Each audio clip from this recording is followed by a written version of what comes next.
The U.S. and its allies began a war on Syria in early 2011, seeking to topple the country's government, which failed.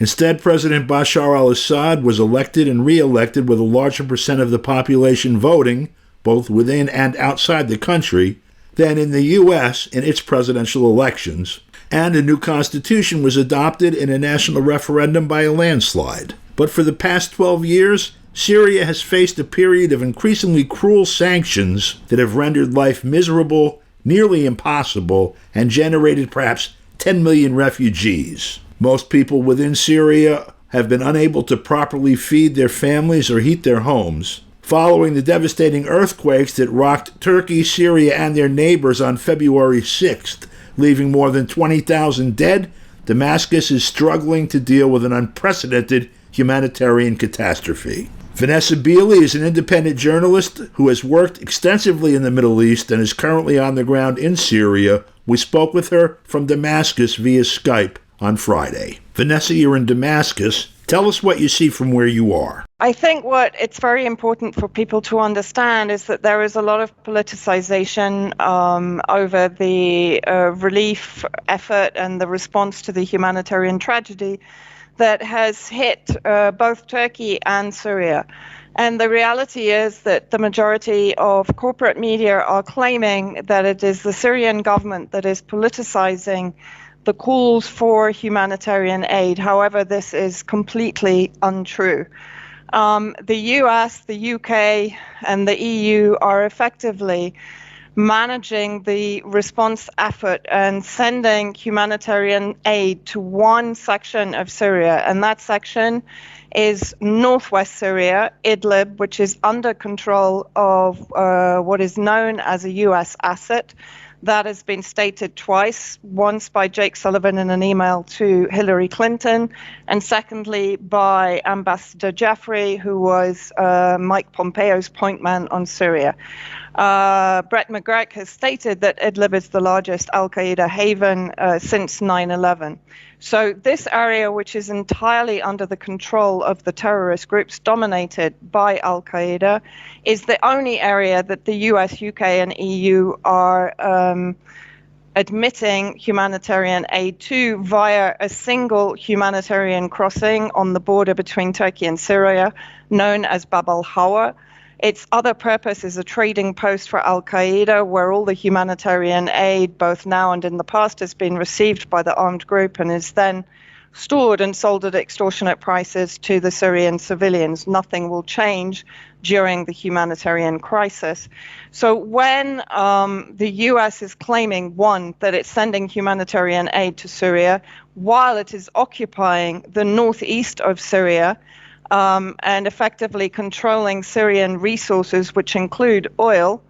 And Syria right now, for the last 5 or 6 years, is an energy-deprived state. We don't have electricity. We don't have heating fuel in the dead of winter. And we've had recent freezing conditions to compound the humanitarian tragedy in the north after the earthquake.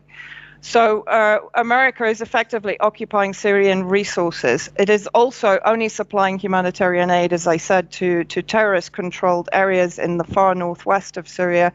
And it is effectively blaming the Syrian government for not allowing that aid to enter Syria. Well, if you look at a map of Syria, you will see that the entire northern border is controlled either by Turkish armed proxy groups, which are effectively illegal terrorist groups operating inside Syria that have been brought under the control of another NATO member state, Turkey, or under the control of al-Qaeda, the US asset. So how on earth can it be claimed that the Syrian government is preventing aid entering via this corridor? The only other corridor that is open between Iraq and Syria that is under the control of the Syrian Arab Army and the Iraqi PMU forces is regularly bombed by both the US. Biden bombed it within days of his election, and Israel regularly bombs any humanitarian convoys that enter through this narrow corridor under the control of the Syrian government.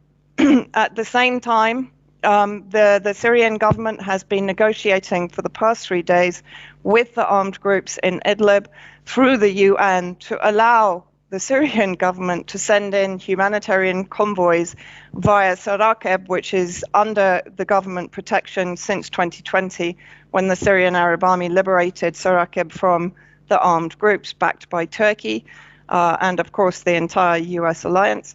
And in fact, the UN has been delaying that convoy, the UAE, and this will also give you some indication who has controlled these armed groups from 2011. The UAE has been responsible also for negotiations with the armed groups in Idlib to allow the Syrian government convoy to bring humanitarian relief to the Syrian people there under the control of the armed groups. And the armed groups have effectively refused to allow the convoy on the basis that, of course, I'm sure, they are under pressure to refuse it in order to support the narrative that Assad is not allowing aid to enter Idlib. We have now heard today that eventually the Syrian Arab Red Crescent has negotiated with the groups, and the convoy should enter Idlib from Damascus this Saturday. The US is claiming to have lifted sanctions for 6 months on Syria to effectively allow humanitarian relief to come into the affected areas. However, I think this is nothing more than a political maneuver by the US in response to outrage from the non-aligned bloc, which include Iran, Russia, Venezuela, Armenia, Algeria, Egypt, Jordan, Lebanon, countries which have defied the Caesar Act sanctions that penalize countries that come to the assistance of Syria.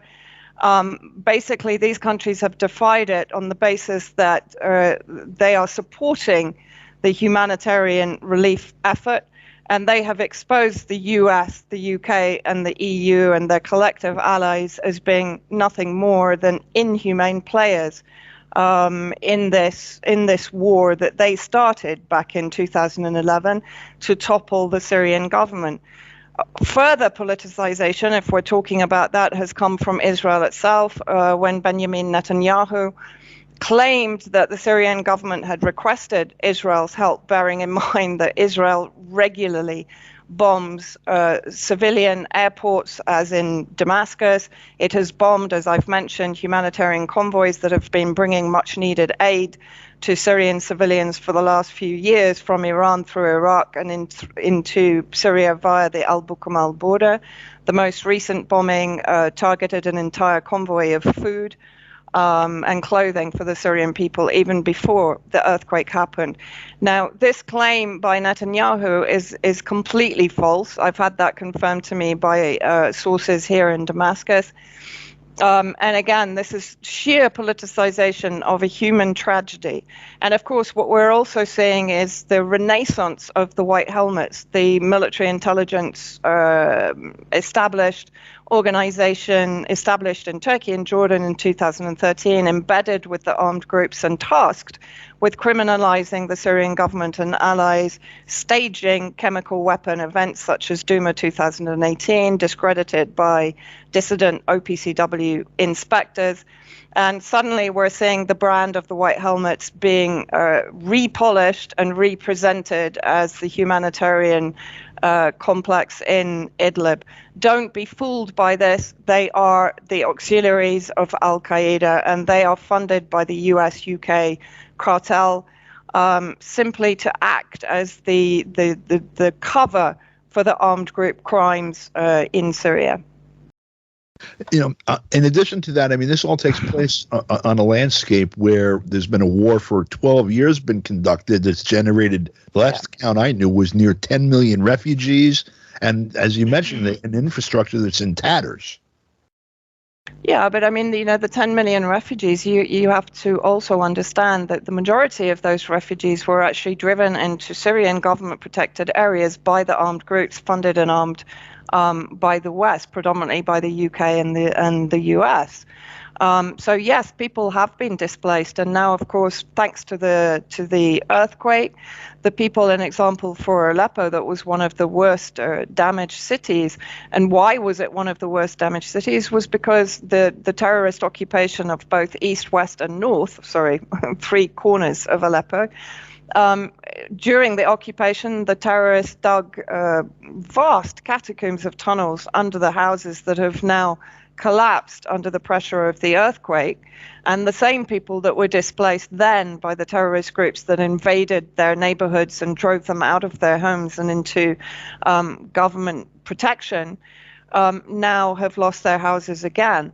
And so these people are being multiple times displaced, as you've mentioned, by war, by economic sanctions, by starvation, by fuel deprivation, and by sanctions that the US and UK and EU cartel claim exclude humanitarian sectors. Well, that's entirely untrue. There is no potential for people to, for example, renovate machinery in the hospitals which have been decimated anyway by 12 years war, and they can't replace equipment due to sanctions. They can't repair equipment due to sanctions. And meanwhile, while Syria, real Syria, is digging its victims out from the earthquake rubble with bare hands, of course, the white helmets for the last 7 years have been supplied with sophisticated modern equipment, including bulldozers and earth-clearing equipment.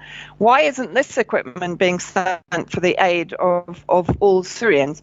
Why isn't America, that is occupying not only the northeast, but also the south on the border with Jordan, where it has a 55-kilometer exclusion zone, and where it's recruiting and training ISIS and Al-Qaeda and various affiliated groups, why can't it send heat-seeking equipment? Why can't it send helicopters to ferry people to hospitals? Why can't it do something constructive and positive in the country that it is illegally occupying, rather than doubling down on sanctions or politicizing the sanctions and effectively obfuscating the fact that it is punishing the Syrian people for rejecting their regime change plans and for rejecting their theft of Syrian resources.